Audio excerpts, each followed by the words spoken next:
अस्सलाम वालेकुम, this is ODA foxtrot from defence outpost. तो यूएस के एक बहुत ही ज़्यादा फेमस मीडिया हाउस की तरफ से पाकिस्तान एयरफोर्स और यूनाइटेड स्टेट्स एयरफोर्स से रिलेटेड एक बहुत ही ज़्यादा इंपॉर्टेंट रिपोर्ट पब्लिश की गई है, जिसमें एक brand new air to air missile का जिक्र किया गया है और साथ ही साथ पाकिस्तान और इंडिया के दरमियान 7 मई 2025 को होने वाली एयर बैटल से रिलेटेड किस तरह से उस एयर बैटल के अंदर पाकिस्तान एयरफोर्स ने परफॉर्म किया, इन सब चीज़ों को इस रिपोर्ट के अंदर मेंशन किया गया है। तो आज की इस वीडियो में हम लोग डिटेल में इसी रिपोर्ट के ऊपर बात करेंगे। वीडियो जो है वो काफ़ी ज़्यादा इंपॉर्टेंट होने वाली है, लेकिन उससे पहले अगर आप लोगों ने अभी तक चैनल को सब्सक्राइब नहीं किया हुआ, please make sure to like this video and do subscribe to the channel. तो 7 मई 2025 के वाकयात ने एयर टू एयर कॉम्बैट के अंदर एक नए चैप्टर का आगाज किया, जिसे इस टाइम के ऊपर long range beyond visual range combat के नाम से जाना जाता है। ये एक ऐसा कॉन्सेप्ट था जिसमें इन थ्योरी काम बहुत पहले से चल रहा था, लेकिन रियल वर्ल्ड सिनेरियो में इस कॉन्सेप्ट की जो इफेक्टिवनेस है वो अभी किसी ने प्रॉपर तरीके से डिफाइन नहीं की थी। अंटिल 7 मई 2025 को पाकिस्तान एयरफोर्स ने फिजिकली डेमोन्स्ट्रेट करके दिखाया कि किस तरह से एक long range beyond visual range की कैपेबिलिटी आपको एनिमी के ऊपर डिसाइसिव एडवांटेज दिला सकती है। इस पूरे सिनेरियो को अचीव करने के लिए पाकिस्तान एयरफोर्स को बेसिकली उसके दो कंपोनेंट्स ने बहुत ज्यादा हेल्प आउट किया। एक, over the years Pakistan air force की तरफ से जो नेटवर्किंग की और डेटा लिंक की कैपेबिलिटी डेवलप की गई है कि किस तरह से हमारे जो डिफरेंट वेपन सिस्टम्स हैं वो एक दूसरे के साथ सीमलेसली इंटरकनेक्टेड है। एंड सेकंड, इसी चीज को एड करते हुए चाइना की जो लॉन्ग रेंज की बियॉन्ड विजुअल रेंज मिसाइल्स हैं, इन दो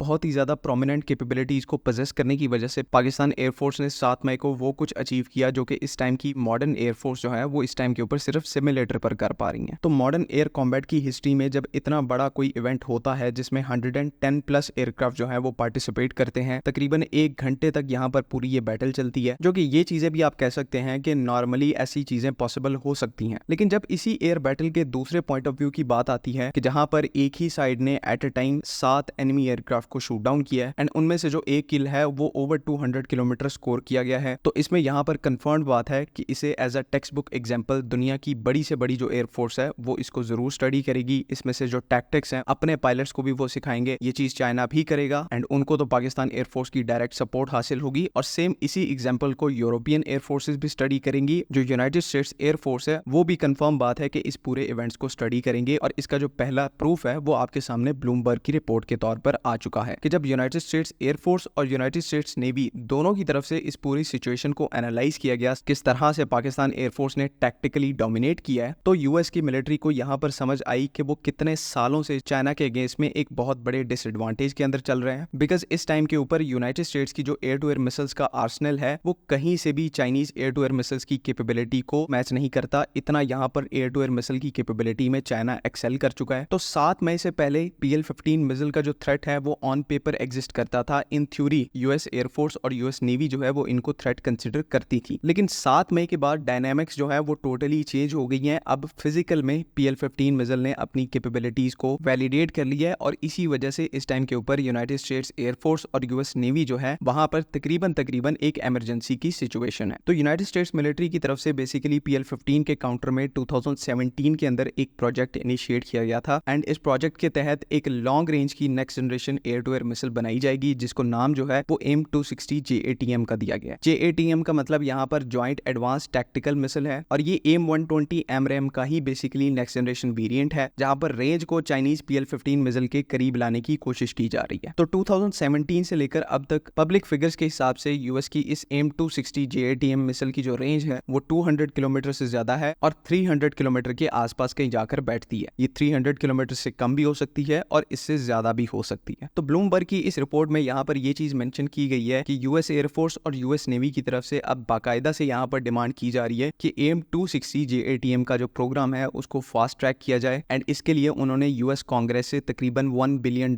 की जो फंडिंग है उसको डिमांड किया है। एंड अब ये जो जल्दबाजी की जा रही है इसके पीछे हम सबको पता है, मैं पहले भी एक्सप्लेन कर चुका हूँ कि तमाम वजह जो है वो 7 मई 2025 से ओरिजिनेट होती है कि किस तरह से पाकिस्तान की मदद से इस टाइम के ऊपर Chinese air to air missiles की जो डोमिनेंस है वो पूरी दुनिया के सामने खुल के आ गई है। एंड सबसे इंटरेस्टिंग यहाँ पर पॉइंट ये है कि इस टाइम के ऊपर United states air force MBDA meteor missile को भी यूज करती है, लेकिन फिर भी उनकी स्टडी के मुताबिक मीटियोर मिसाइल जो है वो PL-15 का काउंटर कहीं से भी नहीं है, और डायरेक्टली यही वजह है कि अमेरिका की तरफ से इस टाइम के ऊपर बिलियंस ऑफ डॉलर्स जो है वो AIM-260 JATM मिसाइल की डेवलपमेंट के अंदर इस्तेमाल किए जाएंगे, सिंपली बिकॉज मीटियोर मिसाइल जो है वो PL-15 के लिए इनफ नहीं है। एंड यहाँ पर कुछ सो कॉल्ड जो डिफेंस एनालिस्ट हैं वो पिछले 2 सालों से ये समझ के बैठे हैं कि अब हमने मीटियोर को अपनी सर्विस के अंदर इंडक्ट कर लिया है, तो PL-15 तो उसके सामने कुछ भी नहीं है। सो यूएस एयरफोर्स जैसे इंस्टीट्यूट्स जिनके पास एक्चुअल में नॉलेज है, वो तो PL-15 को एक मेजर थ्रेट कंसिडर करके अभी से उन्होंने उसके अगेंस्ट में तैयारी जो है वो शुरू कर दी है। लेकिन हमारे आसपास जो कुछ एरोगेंट माइंड्स बैठे हैं जिनको उछलने के अलावा और कोई काम नहीं आता, उनको इस स्टैंड ऑफ के दौरान भी इनकी औकात याद दिलाई गई एंड ऐसा देख के लग रहा है कि फ्यूचर में भी कोई डिफरेंस यहाँ पर आने वाला नहीं है। पाकिस्तान एयरफोर्स के प्लेटफॉर्म्स, हमारी BVR कैपेबिलिटीज, डेटा लिंकिंग और नेटवर्किंग की कैपेबिलिटीज, इनमें ओवर द इयर्स रिसर्च और इन्वेस्ट करने के बाद आज हम एक ऐसे पॉइंट के ऊपर खड़े हैं कि किसी भी एडवर्सरी से हम लोग इस टाइम के ऊपर 2 स्टेप्स अहेड हैं। हमारे जो एनिमीज हैं, हमारी एडवर्सरीज हैं, वो अभी PL-15 का काउंटर तलाश करने में मसरूफ हैं और पाकिस्तान एयरफोर्स पहले से ही नेक्स्ट जनरेशन की air to air missiles, next generation के प्लेटफॉर्म्स, इनको इंडक्ट करने की तरफ एक फास्ट पेस के साथ मूव कर रही है। बाकी उम्मीद है कि आप लोगों को तमाम चीजें यहाँ पर समझ में आ गई हैं। वक्त की कमी की वजह से थोड़ी सी वीडियो को जल्दी एंड करना पड़ रहा है, लेकिन अगर आपके इससे रिलेटेड कोई भी क्वेश्चंस हैं तो काइंडली आप कमेंट्स में जरूर पूछ सकते हैं। अगली वीडियो तक के लिए अल्लाह हाफिज़। पाकिस्तान जिंदाबाद।